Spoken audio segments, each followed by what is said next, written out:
ma doonaysaa wax caloosha kaa jira, ma doonaysaa wax jirkaaga kuu qurxiya, ma doonaysaa haddii aad calool istaag qabtid, nabro ku dhibeen,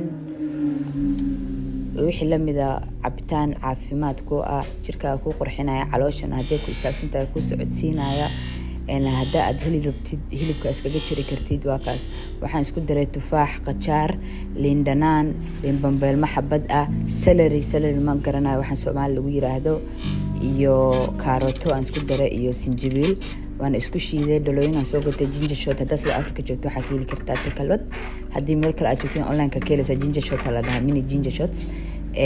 waa kaas waxaan rajeynayaa waxaan idin caawin doonto. 12 xabo dhalooyin waaye, subaxina xabadaan cabaa, habeenkina xabad. isbedel fara badan aan ka arkay maasha Allah. marka hooyo ilma dhigaysana way cabi kartaa oo wax dhiba ma keenayo, qof kasta cabi kara. waxaan rajeynayaa marka inaad caawin doonto. haddii aad dhibsanaysid sideedoo kale maalin kasta inaad wax shiidid, dhalooyin saas kale iska soo gado, ku shubo sinjibiisha waxaad shiidatay fridge-ka iska gasho, xabas ka soo qabso, iska kululeyso, wax yariis cab. waa kaas. Assalaamu calaykum.